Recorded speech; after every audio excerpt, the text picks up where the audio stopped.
Hallo zusammen, du bist der Chris oder der Crown Cletus. Heute mal nicht mit einem 3D-Shooter hin. Glaubt es oder glaubt es nicht. Es ist nämlich so, dass ich in letzter Zeit vermehrt Ausschau habe gehalten nach einem Game, das eher relaxend ist, das Unterhaltung bietet, ohne dass man allzu frustriert wird, weil beim MW3 ist das momentan schon ziemlich der Fall. Und darum ist mir dann ein Game aufgefallen, das es leider nur auf der PS3 gibt. Für all die diese Konsole nicht haben. Aber ich habe mich fast ein bisschen verliebt, wenn ich das so darf sagen, in das Game. Weil ich finde, es ist der absolute Oberhammer. Kostet irgendwie 18,90. Und ihr seht, das ist jetzt hier der Startscreen von diesem Game eigentlich.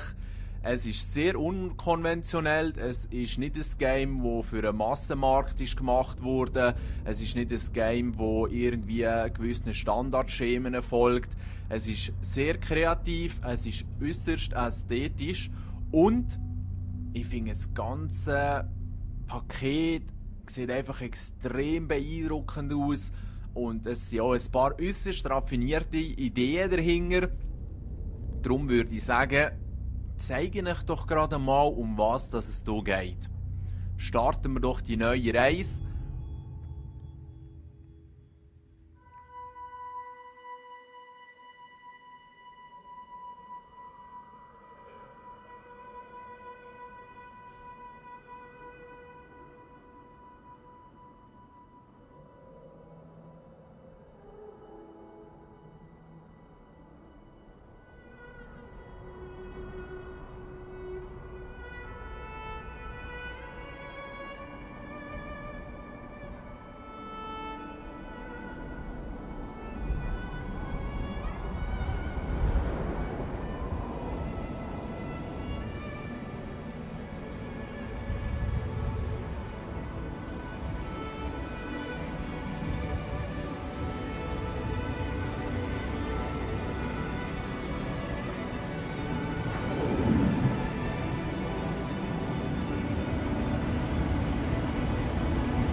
So, Deli, jetzt gibt es mal ganz viele Fragen, weil das Game hat nicht irgendwie eine einführende Story oder es wird gross erklärt, um was es geht. Man startet hier einfach in der Wüste und hat hier so ein Käbli mit einem Mäntel, das man kontrollieren kann. Ist relativ simpel gemacht, aber auch sehr schön mit der Bewegung vom Mantel, wie man hier ein bisschen durch den Sand chatten kann. Und das Mäntel, ihr seht, hat so ein bisschen Muster drauf. Das ist folgendermaßen: Wenn man das Game das erste Mal startet, ist der Mantel mehr oder weniger ganz rot.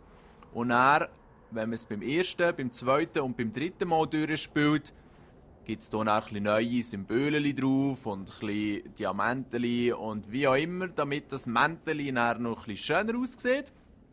Und man auch ein bisschen sieht, wer das Game wie viel gespielt hat. Jetzt dir fragen euch vielleicht, ja Leck, hast du das schon manchmal durchgespielt? Das ist wahr, sicher schon 6 Mal jetzt mittlerweile. Und es ist aber auch so, dass es nicht ein Game ist, das stundenlang brauchst zum Durchspielen. Jetzt zieht euch das mal rein. Wir sind wie gesagt hier in dieser ziemlich verlassenen Wüste gestartet. Und das einzige Objekt oder der einzige Anhaltspunkt, den wir hier gerade mal sehen, sind hier oben die sich im Wind bewegenden Stofffetzen. Und dann laufen wir doch einfach gerade mal auf das zu, weil vielleicht befindet sich hier hinten unser Ziel.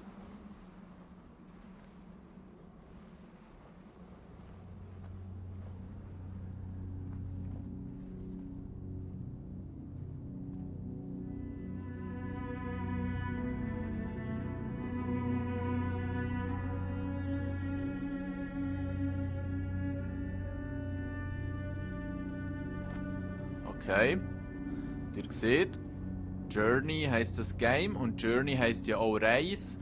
Und es ist eigentlich ersichtlich, dass dieser Berg dort hinten unser Ziel ist, das Ziel von unserer Reise. Und darum legen wir jetzt hier mal los. Wir können hier relativ relaxed den Berg runterchatten. Ist noch geil gemacht, als wenn das Loch abgeht. Kann er fast ein bisschen wie Sandsurfen, würde ich fast sagen. Jetzt sehen wir hier eine relativ weite Fläche mit diesen komischen Dingern. Es könnten Grabsteine sein, weil es vielleicht schon Menge probiert hat, zu diesem Berg zu kommen. Aber man weiss es nicht ganz klar. Was klar ist, dass scheinbar hier der Punkt vor uns, das weiße leuchtende Teil, das Symbol, unser momentanes Ziel ist. Und darum ziehen wir auch gerade mal dorthin. Das Käbel hüpft automatisch, das ist noch chillig.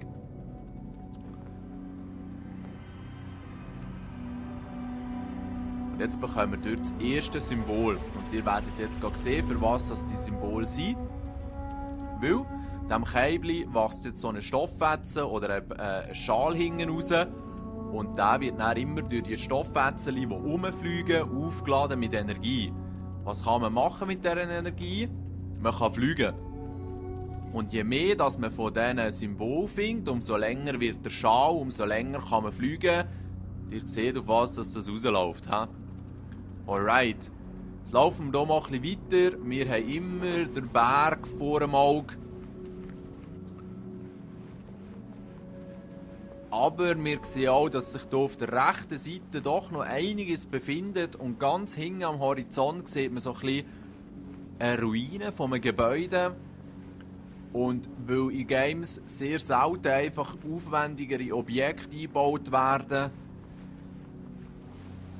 ohne dass sie einen Sinn haben, werden wir doch jetzt gerade mal hier hinten latschen und schauen, was uns dort geboten wird. Vorher noch schnell ein bisschen Energie sammeln, damit wir die kleinen Hüpfchen machen können.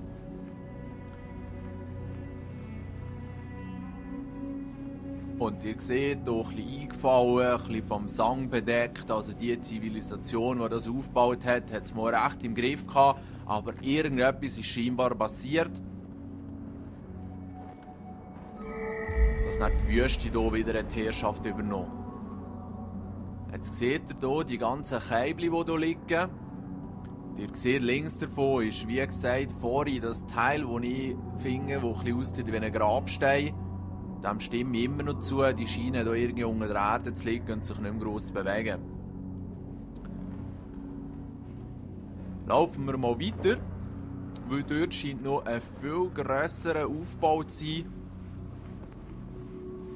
Und das weckt doch gerade unser Interesse. Schauen wir mal ein bisschen runter und sehen, okay, da ist einiges aufgebaut worden. Und ich kann euch jetzt Folgendes sagen. Und zwar seht ihr durch diesen, in der Mitte des Bildschirms so ein weißes, leuchtendes Objekt. Das ist eben wiederum auch so ein Symbol, wie wir vorhin uns eins geschnappt haben, das uns der Schal hat länger gemacht. Jetzt, von diesen Symbolen gibt es im ganzen Game 21 Stück. Und ihr seht, hier in der Mitte ist eigentlich so eine Zentralplattform, wo man dann auf die ganzen Aufbauten schauen kann. Und die einzige Aufbaute, die nicht mehr ganz ist die hier, wo wir uns jetzt gerade befinden. Und die hat eigentlich auch die Funktion, uns zu zeigen, dass wir diese Symbole alle eingesammelt haben oder welche das wir noch brauchen.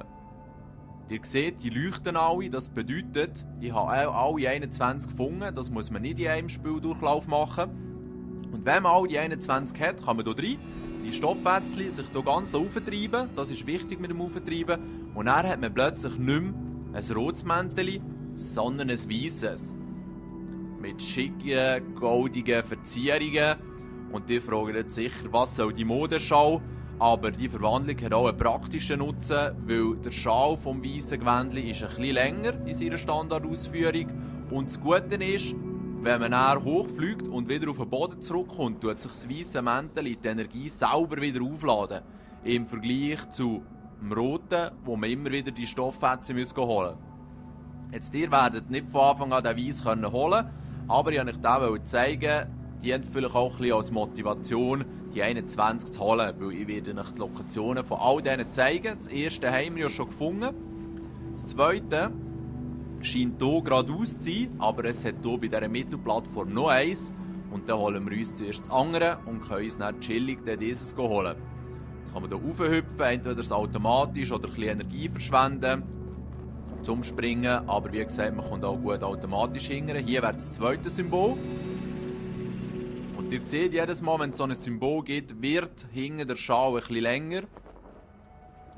Und damit wir jetzt auch mit dem regulären, mit dem roten Gewändchen zu dem hier unten herkommen, können wir jetzt mit dem Halten, ihr seht es, vor der Kreistaste, so eine Kommunikationsenergie oder wie dem auch immer sagen, freisetzen. Und ganz, ganz viele Stoffwetzen schweben hier gegen den Himmel.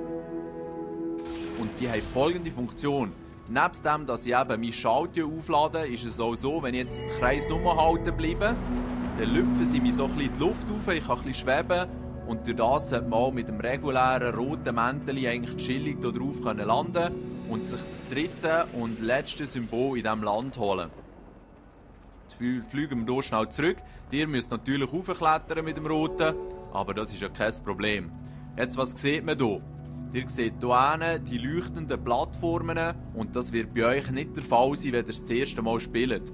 Weil das sind eigentlich sogenannte Warp Points, also Levelauswahl, ja, Sprungfelder, wie man dem sagen will. Man kann mit denen direkt in verschiedene Levels eintauchen, um dort vielleicht ein Symbol zu holen und muss dann nicht das ganze Spiel noch einmal durchspielen. Ich gehe euch das jetzt nicht zeigen, damit ich nichts verrate, aber es ist so, wenn ihr zu diesem leuchtenden Kreis hersteht, seht ihr vorne dran so ein Bild vom Level und könnt ihr das gut identifizieren, wo es hergeht.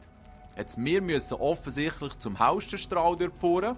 Das bedeutet, wenn man es lang chillt, setzt er sich ab.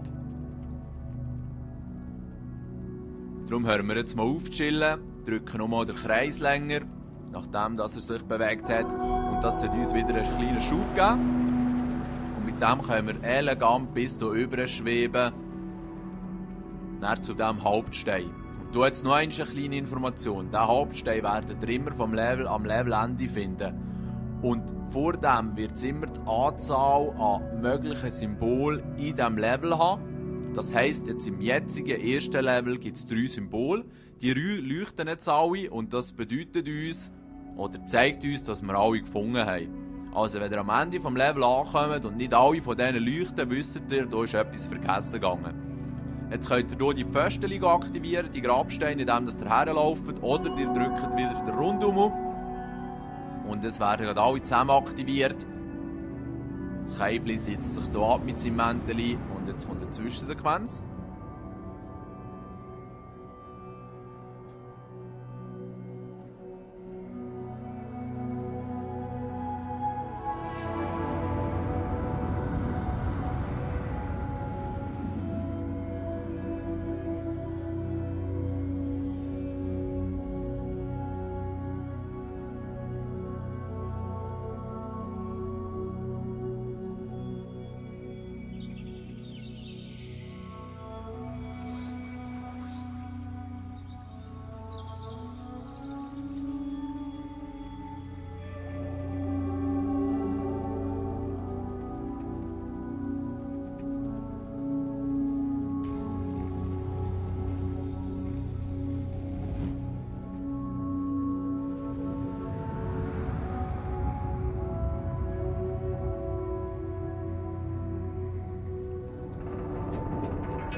Okay, was war jetzt das gewesen, werdet ihr euch vielleicht fragen.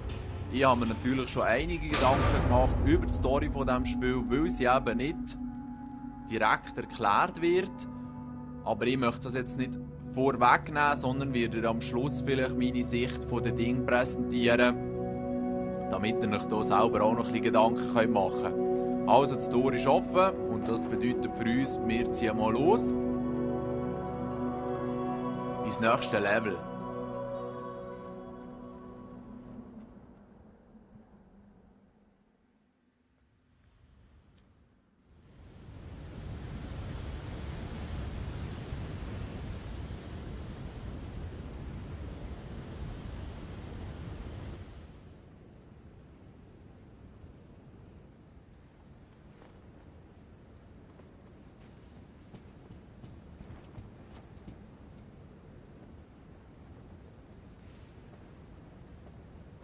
So, Ihr seht, hier vorne befinden sich Brückenteile, die offensichtlich zu so einem hellen Strahl wieder führen, wo wir vermutlich her müssen. Hinten ist der Berg, also das Ziel ist klar. Die Frage ist jetzt eher, wie können wir die Brücken miteinander verbinden, um dort hinten zu kommen.